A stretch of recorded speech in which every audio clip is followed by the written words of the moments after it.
The Gemara continues now on Daf Yud Dalid Amud Beis Meseches Shabbos. This is Shabbos Daf 14b.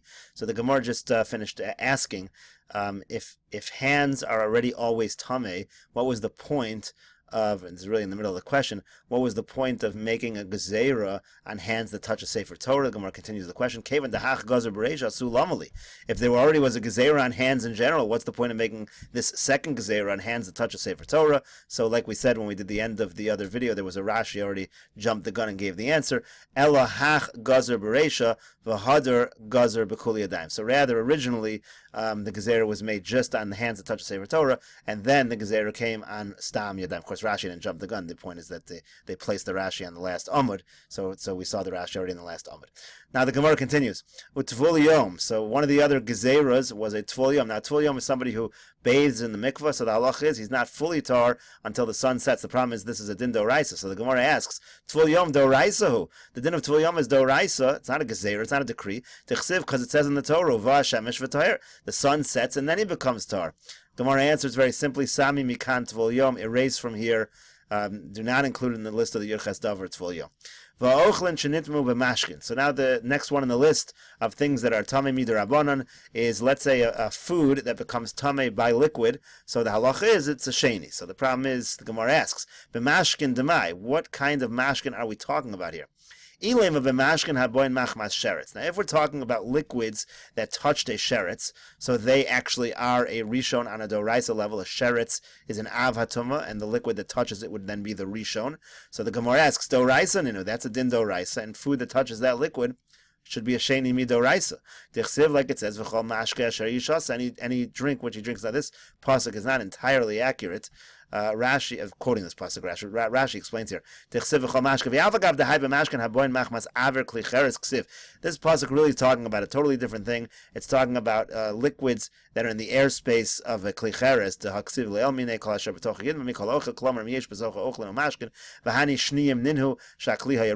In this case, this klicheres, it was a rishon, vehem shniyim, and they become a sheni.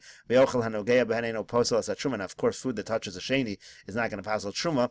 So, nevertheless, there's a slight take out this parentheses. Hagamrin and mashkin habayin machmas sheretz minai b'kal v'chomer. It says if you look in Meseches Psachim, Parakam and Psachim, the halacha of liquids that touch a sheretz is actually learned out of this. So that's why we're bringing this pasuk. This pasuk is not directly related to our discussion over, but in any case, it's a din doraisa. If liquids touch a sheretz, it's a rishon doraisa, and then they make a sheni midoraisa. So the Gemara rather says ela b'mashkin haboyin machmas yadayim.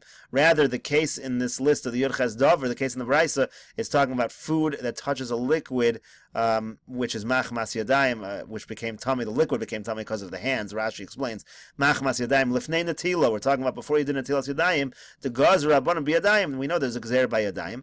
V'chein b'shar kol posel truma. Anything that passes truma, hashnuyin l'tamei mashkin lios tchila. Halach is anything that passes truma that was listed in the list doesn't have to be hands. They make mashkin into a rishon on a derabbanan level, and therefore the food that touches that mashkin is a sheni, again on a derabbanan level. So that's what the Gemara answers. Again, mashkin habayin machmas yadayim.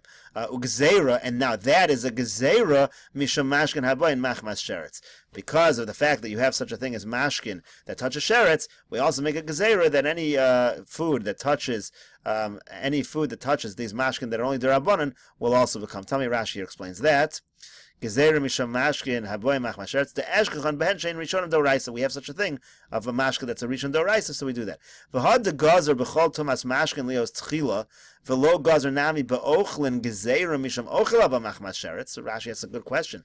We're saying when it comes to liquids, there's a concern that maybe a liquid, there's such a thing as a rishon midoraisa, so therefore we say that liquid is on a derabbanan level. Even on a derabbanan level, it becomes a rishon, right? So that's the whole point of this, that if you're let's say yadayim touch a liquid, so it's not going to be, even though your yadayim are only sheni, the gezerah is that the liquid becomes a rishon, and any food that touches it becomes a sheni. So why don't we say that by food also, right? We should say that food, any food that touches a sheni should be a rishon, because there is such a case of food that touches a sheretz. So hainu taima de achmor rabbanan v'mashkin mishum dilulin lekabel tuma. The reason is because by liquids in general we are more strict. The rabbanan are more strict because it's very easy for liquids to become tamei. She'enon tzrichan tikon hechsher lahavian lidei tuma. Because by foods there's a halach of hechsher. In order for a food food to become tummy, it has to touch a liquid first, of course, after it's removed from the ground. When you have a food, in order for a food to become tummy, it needs to touch a liquid first. It's called a hechsher. So the point is that Rashi just points out that the word in Shas, when you talk about hechsher, sometimes it's a lashon of tikkun, fixing it, getting it ready. So in this case over here, when it comes to food, it needs to have a hechsher to be makabel tumah. So it's less likely in general for food to become tummy. So we're not so strict with food. But when it comes to liquid, we're very strict. And since there exists liquid which is a rishon, all liquids even liquids that touch shenis that are derabbanans, they become rishons. The Gemara now moves on to the next case. It's going to be a very similar discussion. V'hakelim shenitmu b'mashkin. The next case was that if you have kalim that touch mashkin, so again, the halacha is that they also, the same thing, the mashkin becomes like a, well, it's going to be slightly different here, but the mashkin becomes like a av hatuma in this case, and the kalim actually become a rishon. So the question is why? So the Gemara says, kalim de'itmu b'mashkin demai. What are the kalim, what kind of mashkin are the kalim touching?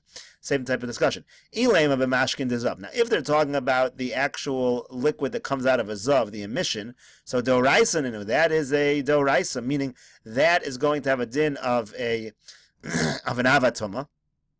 And in the case of mashkin hazav, it's actually the mashkin is an avatuma, and the kalim would be a rishon. Right? If the zav spits on the tar, it makes a tameh. So rather, ella b'mashkin haboin machmas sheretz. Rather, we're talking about a liquid that touches a sheretz. Now, really, that should only be, the sheretz is an avatum in that case, and the liquid would only be a rishon. Really, a kalim cannot become a sheni. But we make a gezerah that in such a situation, even though really, technically, the mashkin are a rishon, they shouldn't be able to be matame kalim, but we say, since there is such a thing as a liquid that can be matame kalim, this case will also be matame kalim. Gezerah misham mashkin dezav. It is a gezerah because of mashkin dezav. So very similar to last Gemara. Essentially, what we're saying is, even a liquid moves up a level. So a liquid, which, let's say, even though this liquid normally wouldn't be a sheni, we'll treat it like a rishon. And in this case, even though the liquid would normally be considered a rishon, we're gonna consider it like an avatuma. So in this case, we're moving it up one level from a rishon to an avatuma. Last case, we moved it from a sheni to a rishon. The idea is by liquids, we're more strict. So the Gemara now continues to discuss yadayim here. V'yadayim, actually, let's see a couple of Rashis just on that last case. It was a little bit complicated. So Rashi says, Ramashka hazav hayotzi mimenu roko v'zovu memiraglav. We know that a zav has tumah come out of him, the emissions that come out of him, whether it be the urine, spit, whatever the case is. V'chiyorak hazav v'chibes begadav alma av hatumu. That's the point. Rashi explains here, this is an av hatumah. Latame adamu begadim dahainu kalim. That could even make a person, or a kalim can be katame from an av hatumah. Ushar mashkin hayotzi mimenu garmina meirok. All mashkin that come from a zav, we actually learn from rok, ma'arok, mesasef, tchila, ve'achach yotze, av kol mesagal, v'yotze, kagon, memiragel. So Rashi is just quoting here the source. So then the Gemara said, Masha biyad tar timeslach, ein tzarch kan, the Thomas Masa, yalfina minei l'rok mesach. Again, Rashi says the pasuk that's being quoted is not relevant so much. That was actually talking about Thomas Masa over there, which is the tumah that happens when, let's say, a zav carries something. Not relevant to this discussion, but it was a source for the tumah. Ella beboin machmas sheretz. So the Gemara says, you're right, the gezerah here is by tumah that the liquids that touch the sheretz, it's really only a rishon. The lav ava tumahin. Vakli eino mekabel tumah ella me'ava tumah. This liquid really, on a doraisa level, is not an avatuma, and a kli cannot become tamei. A kli can only become tamei from an av. Kinatani b'sachem yachol you kol hakelim etam me'aver kli cheres tam lemi kol ochel etc. Ochel umashke metam me'aver kli cheres alma lo asi kli tamei metam levi kol shkein ochel umashke. Fine, so that's the source why a kli can only become tamei from an avatuma. The gazer abundant tamei linyan truma misham mashke dezav v'zav shein avatuma. It's a gezerah because there's such a thing as mashke v'zav and a zav that are an avatuma. We say that this liquid as well is treated like an avatuma.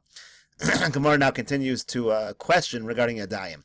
So the Gemara asks, v'yadayim, when it comes to hands being tummy, Talmidei Shammai v'Hillel Gazer, was that really a gezerah made by the students of Shammai and Hillel, which is what we said in the Yurches Dover? This was Beis Shammai and Beis Hillel. So the Gemara asks, Shammai v'Hillel Gazer, that was a gezerah made by Shammai and Hillel themselves, not Beis Shammai and Beis Hillel. Shammai and Hillel themselves made the gezerah. The Tanya we learned in a brisa. Yosi ben Yoezer Ishtreida Yosi ben Yochanan Ish Yerushalayim Gazru Tuma. So the Yosi ben Yoezer and Yosi ben Yochanan, they made Gezeira of Tuma in the following cases. Al Eretz HaAmim. First of all, the Eretz HaAmim is areas outside of Eretz Yisrael. We say those areas you don't know there might be buried the dead. It might be like a cemetery, so they made a Gezeira that it's Tameh. The Al Klei Zechuchis, also glass is not really Tameh on a Doraisa level. They said glass would be Tameh. It's similar to metal. Shimon ben Shetach Tiken Ksuba L'Isha. Another takana that was made, Shimon ben Shetach was Masakin Ksuba for a woman. We're going to see Rashi what exactly that means. The Gazar Tuma al Kli Matras. He also made a decree of Tuma on metal. Another strange one, because metal does not need a decree. It's Tameh on a Doraisa level. Rashi says that's going to be explained later in the Gemara. And finally, the one we want, Shammai v'Hillel Gazru Tuma al Hayadayim. Shammai and Hillel are the ones that made a Gezeira on Yadayim. So it's not Beis Shammai and Beis Hillel. It's Shammai and Hillel themselves. Rashi here just explaining a couple of these. Al Eretz Ha'am Mishum Safek Kevarish Alehen. So we said that areas outside of Eretz Yisrael are Tameh as a suffix. Maybe it's a cemetery. Denachri Matami b'Mago v'Masa. V'yoel l'Rabbanan. According to the Rabbanan, a nachri can even be Matami in Tumas Oel, but certainly Matami in Maga. Rabbi Shimon Nami, Damar Ein Matamin Ba'oel, Matamin Hein B'Mago V'Masa V'Rekav. Even according to Rabbi Shimon, who says that they're not Matamin Ba'oel, they're still Matami in Maga and Masa. Ve'al Klei Zechuchis, the Lok Siba Raisa Tuma, there's no Din Do Raisa. Now, what about Ksuba? What does this mean? There was a takon of Ksuba. So Rashi says, Tikin Ksuba, Shieh Kosev Lo Kol Nichsa Achroin L'Ksuba. What the Gezerah was that the person, when they write the Ksuba, they have to say, all my property can be collected for the Ksuba. Why? Why do they have to write that in there? Because in the old times, before this takana, they used to designate a specific thing for the ksuba. When he get angry at his wife, he would say to her, take what I designated, and let's divorce. So he made a gezerah, if you allowed her to collect from everything, so then it's going to hold the person back from divorcing so quickly. In any case, the question is, who made the gezerah of Yadayim? Was it Hillel and Shammai, or was it Beis Hillel and Beis Shammai? So the Gemara says a suggested answer. Maybe you'll answer that in this Brisa, which we just quoted, it doesn't mean Hillel and Shammai. It means Shammai and his group and Hillel and his group. So that's not good either. V'amar Rav Yehuda Amar Shmuel, but Rav Yehuda said in the name of Shmuel, Yurches Davar Gazru. There was 18 Gezeiras that were made, Uvi Yurches Nechleku, and they argued about all 18. The whole point of this whole Brisa of the Yurches Davar was that Beis Hillel disagreed with Beis Shammai, and they were outnumbered in these cases. So there was a disagreement, and V'ilu Hillel v'Shammai lo Nechleku ela b'gimel makomos. Now, if you're going to say that Shammai and Hillel, if you're going to say that when it says that Beis Shammai and Beis Hillel argued in the Yurches Davar is really Shammai and Hillel, it really means Shammai and Hillel. It doesn't really mean Beis Shammai and Beis Hillel. But the fact of the matter is, Hillel and Shammai only argued in 3 places. So it cannot be that when it says over here, what seems to be Beis Shammai and Beis Hillel, it really just means Hillel and Shammai. It can't be true, because they only argue in 3 places. They wouldn't argue in all 18 of these Gezeiras. Rashi explains over here, Shammai v'Siato v'heima atzmon hayu im talmideim b'machloka shel Yurches Davar. I mean, the Gemara is suggesting maybe you'll say that when it says that Beis Shammai and Beis Hillel argued about the Yurches Davar, Shammai and Hillel were there. So that is machlokas, Hillel and Shammai, and it's just that they happen to have some talmidim there. You can't say that, because we know that Shammai and Hillel only argued in 3 places. So that's not going to be a good answer. Okay, again, v'ilo Hillel v'Shammai lo nechliku ela begimel makomos. Damar Rav Huna begimel makomos nechliku. Rav Huna said they argued in only 3 places and no other places.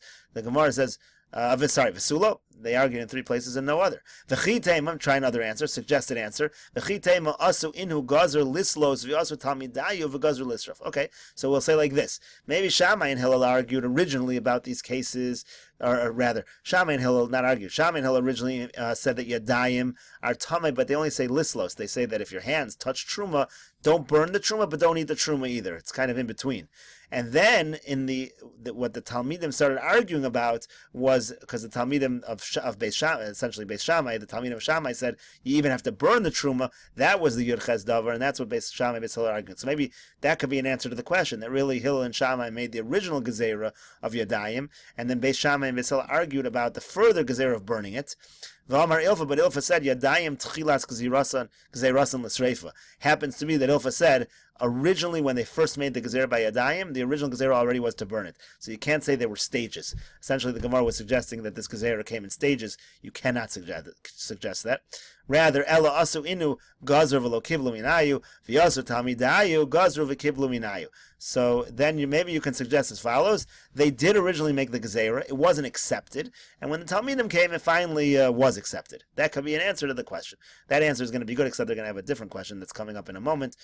So Rashi over here says, just to explain a couple of items over here. Lislos, what does it mean? Lislos, truma al magon lo ochlin v'lo sarfin. Originally, maybe it was made in stages. Originally, it was when your hands touch truma, you don't eat the truma, you don't burn it. But then they said next stage, l'sreifa, shayiyu sarfin truma lein, they even burn it. Okay, but in any case, so the Gemara says that maybe they made the gezerah Shammai and Hill originally, it wasn't accepted, and then the Talmidim came, and that would explain it. However, the Akati Shlomo Gazer, we still have a question, because there's another statement made by an Amora that implies that it was actually Shlomo HaMelech who made the gezerah on Yadayim. Where do we see that? The Amar Rav Yudah Mar Shmuel, because Rav Yudah says in the name of Shmuel, B'shah Shatiken Shlomo Erevin Unetilas Yadayim. There you go. At the time that Shlomo made a takana of something of Erevin, the institution that a person that we can make an Erev in order to allow us to carry on Shabbos, and the institution of Netilas Yadayim, Yatsa Baskol V'Yomra, a Baskol came out and said, B'nim Chacham Limcha Yismach Libi Gamani,